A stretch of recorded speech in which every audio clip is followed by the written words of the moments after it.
Welcome to Ridhima kitchen. வாங்க, இன்றைக்கி நம்ம வீட்டில் ஆடி மாதம் ஆனாலே எல்லா நாளுமே சாமிக்கு நெய்வேத்தியம் வச்சு படைக்கிற வீடுகளும் உண்டு.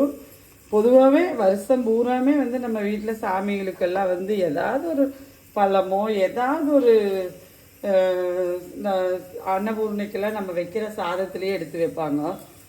இல்லைன்னு சொல்லிச்சுன்னா ஃப்ரூட்ஸோ ஒரு வெள்ளி செவ்வாய் எல்லாம் ஒரு சர்க்கரை பொங்கலோ பால் பாயசமோ ஏதாவது வைக்கிறது கண்டிப்பாக இருக்கும். நம்ம எங்கள் வீட்லையெல்லாம் அப்படி தான். அதனால் நான் இன்றைக்கி நெய்வேத்தியத்துக்கு ஒரு சர்க்கரை பொங்கல் வச்சுட்டு போகிறேன்.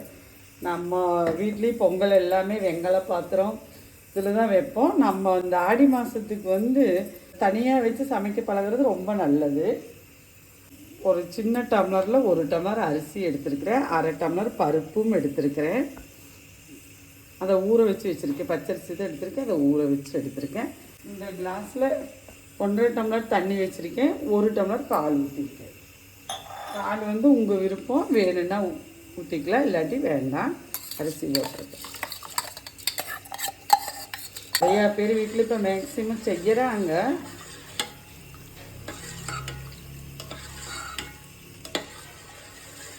வீட்டில் மாமியார் சொல்லுவாங்க, வருஷத்துக்கு ஒரு நாள் தான் பொங்கல் வைக்கிறீங்க, அதுவும் கூடி அடுப்பில் செய்ய மாட்டீங்களா அப்படின்னு சொல்லுவாங்க. ஆனால் அது ரொம்ப நல்லது.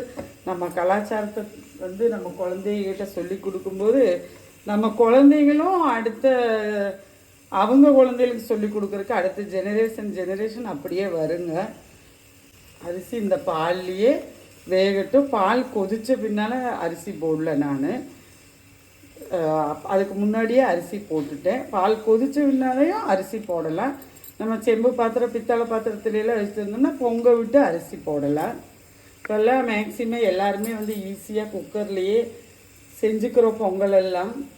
ஆனால் பொங்கல்னு சொல்கிறது நம்ம பொங்க விட்டு வைக்கிற பொங்கல் பால் ஊற்றாமல் பால் பொங்கல் வேறு வைப்பாங்க. பால் ஊற்றாமையே அந்த பித்தாளை பானையில் இல்லைன்னு சொல்லிச்சுன்னா செம்பு பானையில் வைக்கிற அந்த பொங்கலுக்கு விறகடுப்பில் வைக்கிற பொங்கலுக்கு அது ஒரு டேஸ்ட் இருக்கும் பாருங்கள். அந்த டேஸ்ட்டை நம்ம எதில் தான் பொங்கல் வச்சாலும் அந்த டேஸ்ட்டு எவ்வளவு நெய் ஊற்றி வச்சாலும் அந்த டேஸ்ட்டு கிடைக்காது.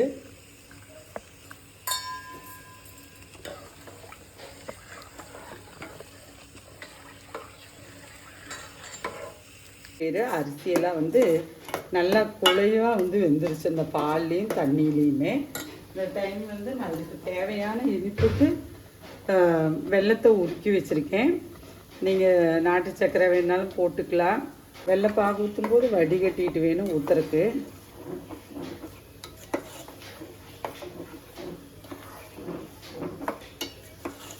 அடுப்பை சிம்மில் வச்சுருக்கேன். 10 நிமிஷம் அப்படியே இருக்கட்டும்.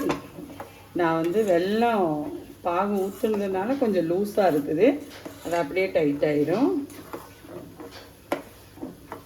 நெய் 1 ஸ்பூன் ஊற்றிக்கிறேன். நெய் எல்லாமே உங்கள் விருப்பம். முந்திரி பருப்பெல்லாம் உங்கள் விருப்பம், எவ்வளோ வேணாலும் போட்டுக்கலாம். போட்டுக்கிறேன்.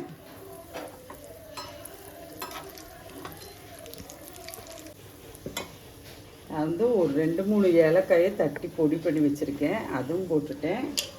இப்போ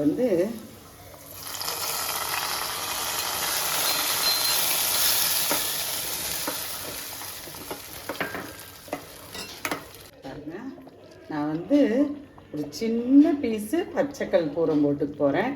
இப்போ நமக்கு சாமிக்கு வைக்கும்போது இந்த கோயிலோட அந்த ஃப்ளேவரே இருக்கும்.